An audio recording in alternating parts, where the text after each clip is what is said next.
आज का हमारा टॉपिक है सेल्फ एफिकेसी। अभी हमने लास्ट पढ़ा था कल सेल्फ कॉन्सेप्ट और सेल्फ एस्टीम। वैसे ही एक रिलेटेड टर्म और है सेल्फ एफिकेसी। ये जो कॉन्सेप्ट है सेल्फ एफिकेसी, ये जो है बेसिकली जो बंडूरा थे उनकी सोशल लर्निंग थ्योरी से ये डेवलप हुआ है। बंडूरा की थ्योरी हमने 11th में पढ़ी थी, बोबोडॉल एक्सपेरिमेंट। उनके अकॉर्डिंग जो बच्चे हैं they learn more by observing and imitating others. Okay, तो वहीं से ये कॉन्सेप्ट डेवलप हुआ है उनका सेल्फ एफिकेसी। तो सेल्फ एफिकेसी बंजूरा के अकॉर्डिंग क्या है? It is an individuals ability या individual's belief that he or she will be able to accomplish a certain task or achieve a certain goal is known as self efficacy।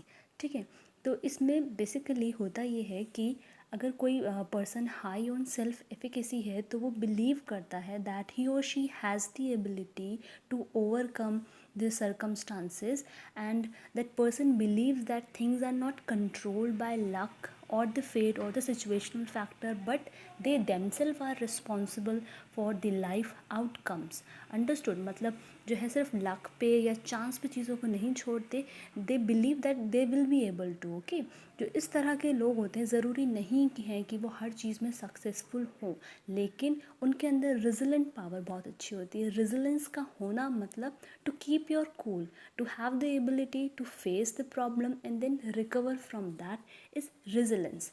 Okay, तो जो high on self efficacy होते हैं उनके अंदर बहुत ज़्यादा जो है रेजिलेंट पावर होती है। भले ही वो जो है फेलियर फेस करते हैं लेकिन फिर भी वो बहुत जल्दी बाउंस बैक कर जाते हैं एंड अगेन वो उस प्रॉब्लम को, उस चैलेंज को और ग्रेटर एबिलिटी से फेस करते हैं। तो वो है सेल्फ एफिकेसी। अब सेल्फ एफिकेसी और सेल्फ एस्टीम में फ़र्क है। सेल्फ एस्टीम क्या है? आपकी judgement about your own self, right. अब वो जजमेंट किसी भी उसमें हो सकती है, आपकी जितने भी कॉम्पिटेंसी हैं, सोशल, फिज़िकल, एकेडमिक, उन सब में अपने आप में जो है अपनी वर्थ का जो है इवेल्युएशन करना या प्राइड लेना उसमें इज़ सेल्फ एस्टीम। लेकिन सेल्फ एफिकेसी क्या है? बिलीव करना अपनी एबिलिटीज़ में that you will succeed in a certain task और achieve a certain goal is self efficacy.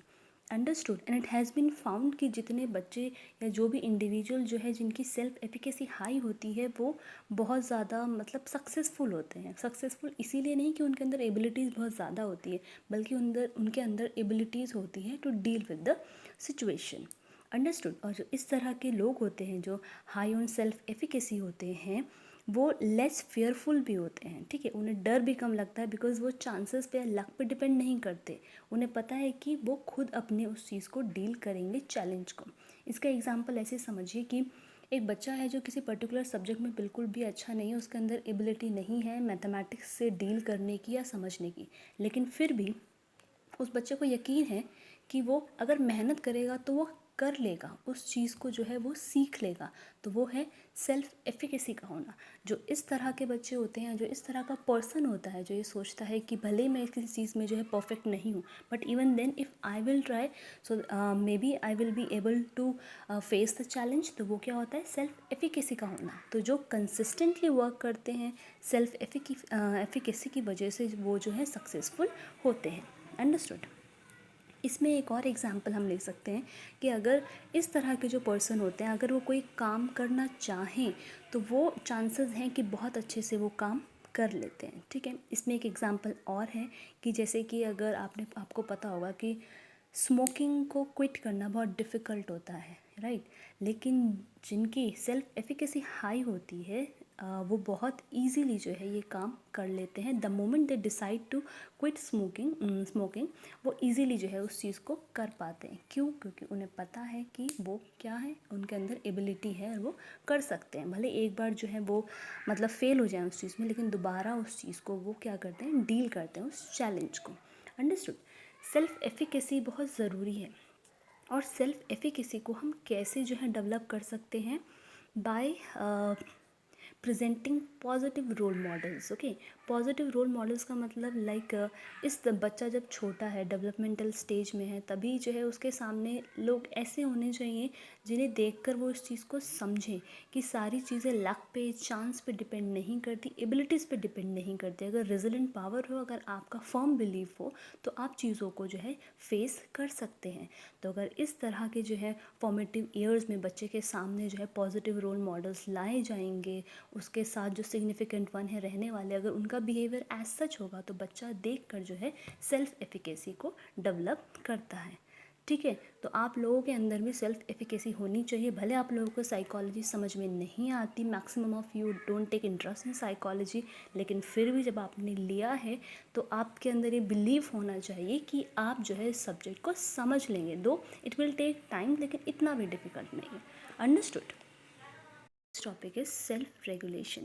Self-regulation is our ability to organize and monitor our own behavior. Okay, अपने खुद के behavior को जो है monitor करना हमारा जो है क्या कहलाता है, self regulation कहलाता है। People who are able to change their behavior according to demands of the environment are high on self regulation और सेल्फ मॉनिटरिंग। जो सिचुएशन के अकॉर्डिंग अपने बिहेवियर को अडेप्ट कर लेते हैं, according to the situation they are high on self regulation और self monitoring. हमारी लाइफ में ऐसी बहुत सी सिचुएशंस होती हैं, आपने भी शायद से फेस करी होगी, जहाँ पे हमें चाहकर भी अपने ना चाहकर भी अपने बिहेवियर को कंट्रोल करना पड़ता है या रेगुलेट करना पड़ता है। ठीक है, तो वो क्या होता है हमारा सेल्फ रेगुलेशन। और ऐसा माना भी जाता है कि we human being can control our behaviour the way we want to. Okay, जैसा भी हम चाहें वैसे अपने बिहेवियर को कंट्रोल कर सकते हैं, और ये बहुत ज़्यादा ज़रूरी भी है। चाहे आप जो है किसी भी कॉन्टेक्स्ट में हो, चाहे आप क्लास में हैं, चाहे आप वर्क प्लेस पे हैं, चाहे आप कहीं भी हैं, वहाँ पे कहीं ना कहीं सिचुएशन अराइज हो जाती है जहाँ पे आपको सिचुएशनल प्रेशर की वजह से अपना बिहेवियर रेगुलेट करना होता है। ठीक है, तो ये एक इम्पॉर्टेंट हमारी सेल्फ का एक आस्पेक्ट है कि अगर हम रेगुलेट कर पा रहे हैं अपने बिहेवियर को, तो वो अच्छी बात होती है। सो इसकी वजह से हम बहुत ज़्यादा फ्लेक्सिबल हो जाते हैं अपनी अडेप्टेशन में। अंडरस्टूड। नेक्स्ट आता है इसमें, next concept is self control. Right, self control क्या है, जैसे मैंने इसमें लिखा है, मैं भूल गई थी इसमें, इट इज़ डिले और defer the gratification of needs. Delay मतलब देर करना, डेफर का मतलब भी यहाँ पे यही होता है डिले करना, ग्रेटिफिकेशन का मतलब है सेटिस्फेक्शन, और नीड्स का मतलब आपको पता ही है, नीड्स आपकी ज़रूरत। ठीक है, तो सेल्फ कंट्रोल को हम क्या कहते हैं, it is learning to delay और defer the gratification of need. Self control का मतलब है अपनी जो नीड्स हैं उनको सेटिस्फाई करने से जो है मतलब खुद उसको डिले करना, उसको थोड़ा रोकना। ठीक है, वो होता है हमारा सेल्फ कंट्रोल। ठीक, इसमें क्या होता है, बहुत ज़्यादा हमारी जिसे हम विल पावर कहते हैं, वो हमारी विल पावर जो है हमारी हेल्प करती है in resisting and controlling our self. जो सेल्फ कंट्रोल होता है बहुत ज़्यादा इंपॉर्टेंट रोल प्ले करता है इन लॉन्ग टर्म गोल्स में। जो हमारा इंडियन कल्चर है वो बहुत ज़्यादा इस चीज़ को प्रमोट करता है। जैसे कि अगर फास्टिंग है, चाहे वो व्रत है चाहे रोज़ा है, उसमें क्या है, हम अपने आप को जो वर्ल्डली अटैचमेंट है उनसे दूर करने की कोशिश करते हैं, और जो भी हमारा बेसिक बायोलॉजिकल नीड है, हंगर और थर्स्ट, उसके ग्रेटिफिकेशन को, उसके सेटिस्फेक्शन को, वो चीज़ को सेटिस्फाई करने के लिए हम क्या करते हैं, थोड़ा डिले करते हैं। जैसे मैं अगर रोज़ा रख रही हूँ तो मैं भी सुबह जो है डाउन से लेके 10 तक के टाइम तक कुछ नहीं खाऊंगी, और जब जो है 7 बज जाएंगे उस टाइम पर जो है मैं अपना फास्ट जो है खोलती हूँ, रोज़ा खोलती हूँ। इसी तरह से जब आप फास्ट रखते हैं तो आप भी ऐसा करते हैं, पर्टिकुलर कोई चीज़ नहीं खाते हैं, इतने टाइम तक कोई पर्टिकुलर चीज़ नहीं खाते। तो वो क्या है हमारा सेल्फ कंट्रोल, और हमारे ट्रेडिशन में यही है इंडियन कल्चर में कि सेल्फ कंट्रोल को बहुत ज़्यादा प्रमोट किया जाता है।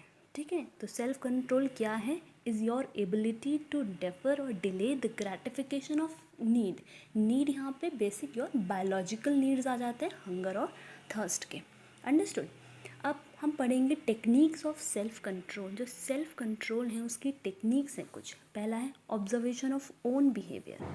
जो भी आपका बिहेवियर है, जिस पर्टिकुलर बिहेवियर को आपने चेंज करना है, मॉडिफाई करना है, या उसे जो है और स्ट्रॉन्ग करना है, उसको जो है ऑब्ज़र्व करना, उसे समझना। नेक्स्ट इज़ सेल्फ इंस्ट्रक्शन, मतलब जो भी पर्टिकुलर वे में चाहते हैं आप बिहेव करना, तो उस तरह बिहेव करने के लिए खुद को इंस्ट्रक्ट करना। और लास्ट है सेल्फ रीइंफोर्समेंट, मतलब जो भी अगर मैंने पर्टिकुलर तरह से बिहेव किया जो मैं चाहती थी, उसके बाद खुद को रिवॉर्ड देना। ओके, रिवॉर्ड करना उस बिहेवियर को because of which I have pleasant outcome. Understood. तो ये क्या है हमारे टेक्निक्स ऑफ सेल्फ कंट्रोल। इसमें आप कोई भी एग्जांपल ले सकते हैं apart from this fasting and all.